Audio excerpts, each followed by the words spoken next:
Bienvenue aux archives départementales de l'Isère, dont je suis la directrice. Je m'appelle Hélène Vialet.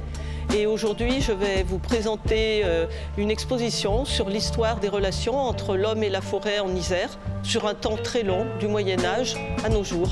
C'est une exposition que nous avons préparée dans le cadre de l'année de la forêt. Eh bien, c'est parti, suivez-moi pour une visite guidée de l'exposition.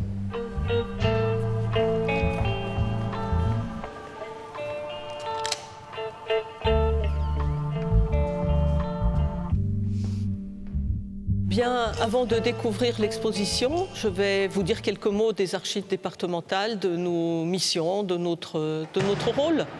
Alors, les archives départementales sont chargées de collecter, classer, inventorier et communiquer à nos chercheurs les archives des institutions qui ont existé dans le département, qui existent toujours, et également des archives privées qui nous sont confiées et qui intéressent l'histoire de notre département. Alors, nous sommes devant les salles de consultation. C'est ici que les chercheurs de tous horizons viennent pour consulter des documents. Donc nous les accueillons, nous les aidons, nous les orientons dans leur recherche. Et c'est un espace un petit peu hors du temps où vous venez pour un moment très privilégié où vous êtes en contact avec l'histoire grâce aux documents que nous conservons ici.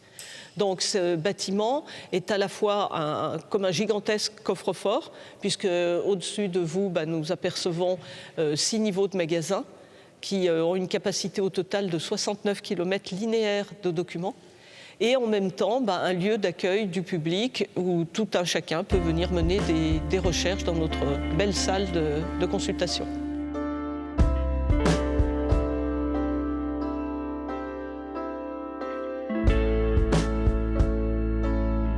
Alors, cette exposition sur l'histoire des relations entre l'homme et la forêt en Isère, nous y avons travaillé depuis 2019 et elle était prévue pour l'ouverture de ce bâtiment au public.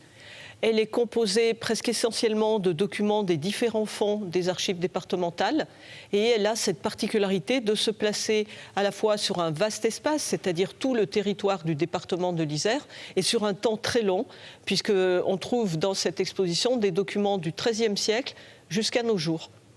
On a choisi ce thème en raison de la variété des documents qui s'y rapportent, et puis aussi parce que c'est un sujet qui attire énormément de personnes. Chacun a un attachement à la forêt, et on a voulu retracer à travers les siècles quelle importance avait la forêt dans la vie de nos ancêtres et l'évolution du contexte très général des relations entre l'homme et la forêt. Alors effectivement, la partie recherche documentaire dans nos fonds, c'est quelque chose qui est très long, donc ça a été un travail d'équipe. Plusieurs archivistes ont contribué. On a écrit ensemble le synopsis, les différents chapitres de l'exposition. Il y a 7 chapitres qui sont à la fois thématiques et chronologiques. Et on a bâti cette exposition en faisant des recherches dans nos fonds. Donc, je prends quelques exemples, les archives de la Grande Chartreuse, les archives des eaux et forêts, les archives de familles dont les ancêtres étaient négociants en bois. Voilà quelques exemples, les archives de la Chambre des comptes et du Parlement de Dauphiné, parce que c'est aussi à travers cette exposition l'occasion pour le visiteur de découvrir des documents dont certains relèvent de l'histoire nationale.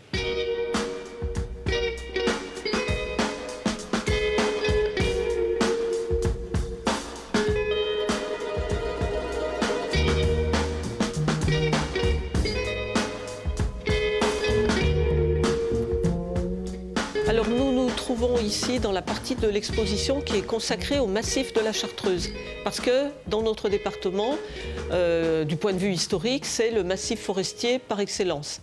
On a voulu présenter dans cette partie de l'exposition des documents exceptionnels parce qu'ils témoignent d'un côté peu connu de l'histoire des Chartreux, c'est leur implication dans l'exploitation forestière de leur domaine. Et nous avons la chance aux archives départementales de conserver une partie des archives de la Grande Chartreuse. Et dans les documents qui sont conservés dans cette vitrine, il y a un document exceptionnel qui date de la fin du XVIIe siècle et qui est un véritable programme d'exploitation des forêts sur le très long terme, avec une vision très moderne aussi de cette exploitation de la forêt, et en particulier des parchemins qui ont été peints à la gouache et qui sont des plans figurés des différents domaines des Chartreux, puisque le massif de la Grande Chartreuse est très très vaste et il y a différentes forêts et qui sont présentées dans ces vues exceptionnelles qui datent de la fin du XVIIe siècle et sur lesquelles on peut voir des ébauches de chemins forestiers. Parce que ce qui préoccupait les Chartreux, c'était comment sortir les bois de ces forêts qui sont très accidentées, très pentues, et dont ils percevaient la richesse. Et donc, ils ont fait construire des chemins forestiers, ils ont installé des câbles de débardage, de telle sorte qu'on puisse vendre ces bois et en tirer quelques revenus.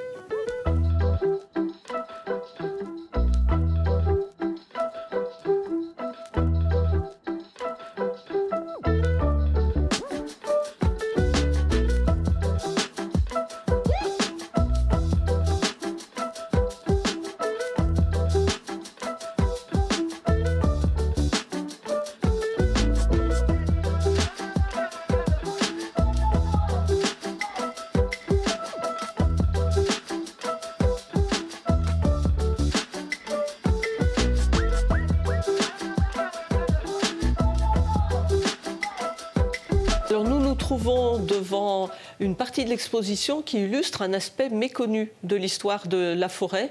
C'est le commerce du bois de notre département au long cours. C'est-à-dire que les ressources en bois n'étaient pas uniquement utilisées sur le plan local, mais les plus beaux arbres faisaient l'objet d'un commerce et d'un transport sur de très longues distances, puisque le bois, en particulier des forêts du Vercors, descendait l'Isère assemblé en radeaux, et il descendait jusqu'à Arles, et de là, il était transbordé sur bateau jusqu'aux arsenaux de Toulon.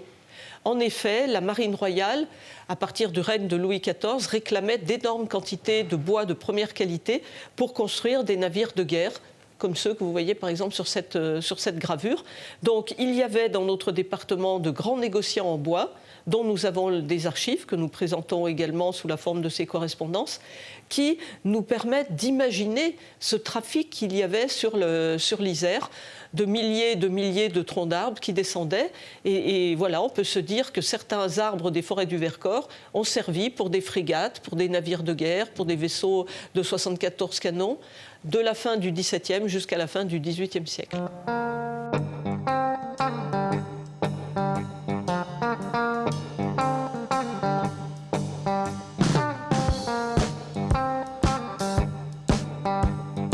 Alors, au fil des siècles, la forêt a souvent été surexploitée par les habitants qui venaient y chercher des ressources de première nécessité pour eux, pour le chauffage, pour la construction de leurs maisons, mais également pour les besoins du commerce. Nous avons parlé tout à l'heure du commerce du bois au long cours.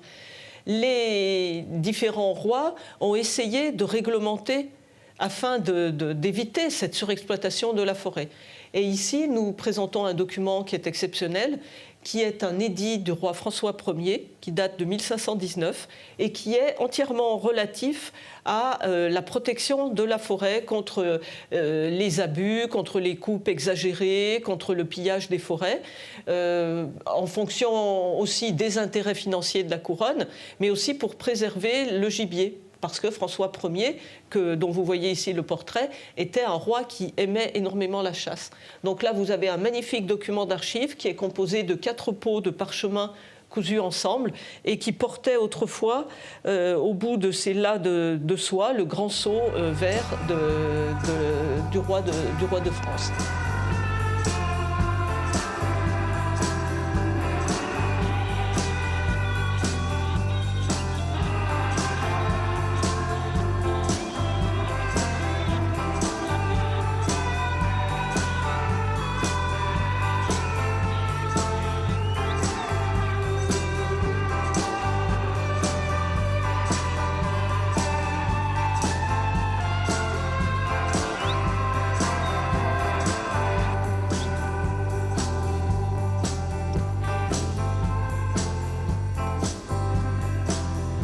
Cette exposition s'inscrit dans le cadre de l'année thématique L'appel de la forêt, à laquelle participent plusieurs musées du département. Et tout au long de l'année, différentes expositions, résidences artistiques, manifestations sont consacrées à ce thème de la forêt, dans l'histoire de l'art, dans l'imaginaire, sous différents angles. Et les archives, donc, ont pris leur part en présentant cette exposition. Tous les bâtiments d'archives départementales n'ont pas d'espace d'exposition. Alors, on n'a pas la prétention de se lancer dans des expositions en continu, puisque, comme je vous le disais, nous, c'est une façon de valoriser nos fonds et de mettre en lumière un domaine qui est souvent méconnu, parce que les archives départementales, malgré tout, beaucoup de gens ne savent pas à quoi nous servons.